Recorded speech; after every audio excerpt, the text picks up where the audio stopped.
Job, chapter 38.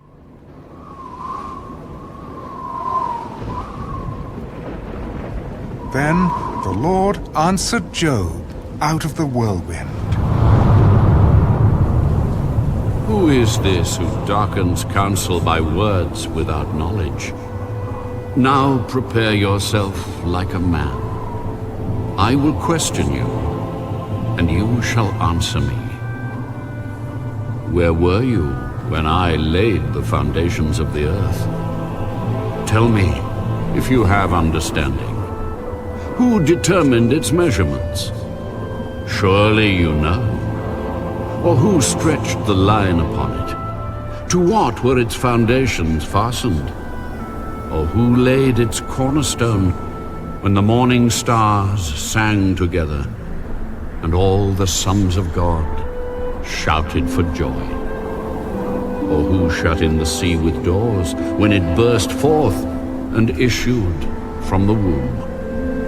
When I made the clouds its garment and thick darkness its swaddling band, when I fixed my limit for it and set bars and doors, when I said, this far you may come but no farther, and here your proud waves must stop.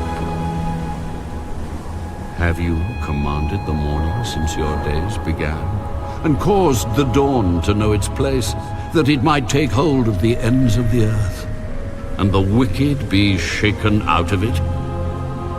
It takes on form like clay under a seal, and stands out like a garment. From the wicked their light is withheld, and the upraised arm is broken. Have you entered the springs of the sea? Or have you walked in search of the depths? Have the gates of death been revealed to you? Or have you seen the doors of the shadow of death? Have you comprehended the breadth of the earth? Tell me, if you know all this. Where is the way to the dwelling of light? And darkness, where is its place? That you may take it to its territory, that you may know the paths to its home. Do you know it because you were born then? Or because the number of your days is great? Have you entered the treasury of snow? Or have you seen the treasury of hail, which I have reserved for the time of trouble, for the day of battle and war? By what way is light diffused, or the east wind scattered over the earth? Who has divided a channel for the overflowing water, or a path for the thunderbolt to cause it to rain on a land where there is no one, a wilderness in which there is no man, to satisfy the desolate waste, and cause to spring forth the growth of tender grass? Has the rain a father? Or who has begotten the drops of dew? From whose womb comes the ice, and the frost of heaven? Who gives it birth? The waters harden like stone, and the surface of the deep is frozen.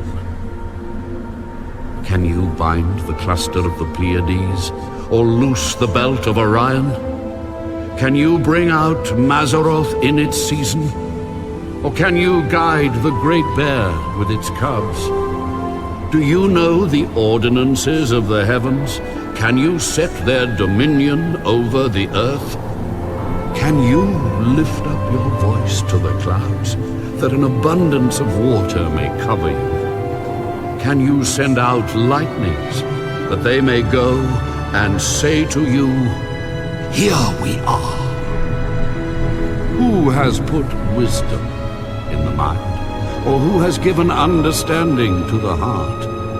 Who can number the clouds by wisdom? Or who can pour out the bottles of heaven when the dust hardens in clumps and the clods cling together?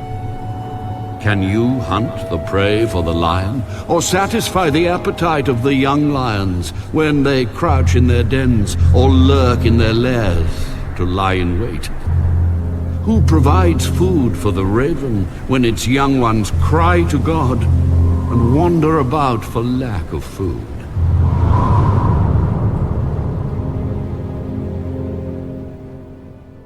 Job, chapter 39.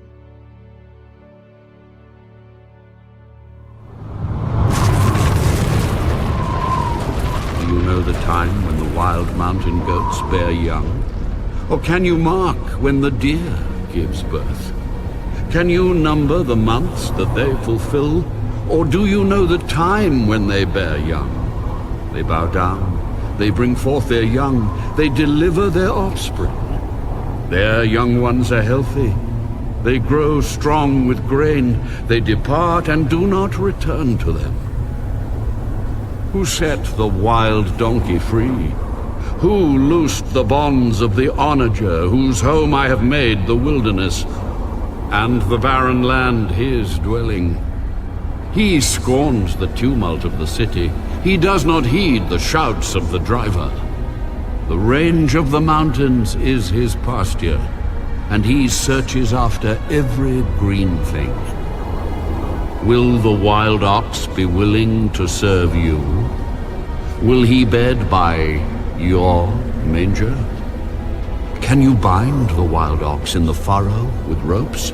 Or will he plow the valleys behind you? Will you trust him because his strength is great? Or will you leave your labor to him? Will you trust him to bring home your grain and gather it to your threshing floor? The wings of the ostrich wave proudly, but are her wings and pinions like the kindly stork's? For she leaves her eggs on the ground and warms them in the dust. She forgets that a foot may crush them, or that a wild beast may break them. She treats her young harshly, as though they were not hers.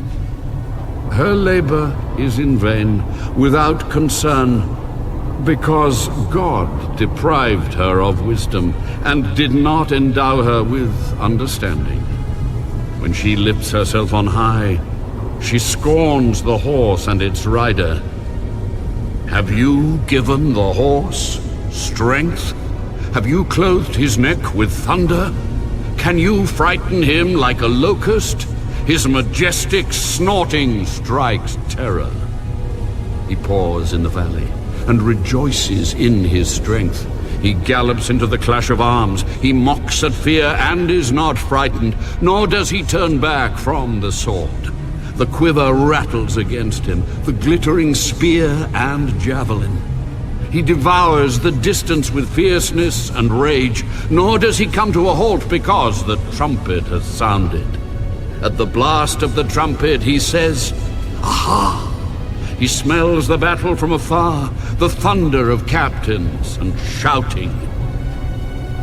Does the hawk fly by your wisdom and spread its wings toward the south? Does the eagle mount up at your command and make its nest on high? On the rock it dwells and resides, on the crag of the rock and the stronghold. From there it spies out the prey. Its eyes observe from afar. Its young ones suck up blood, and where the slain are, there it is.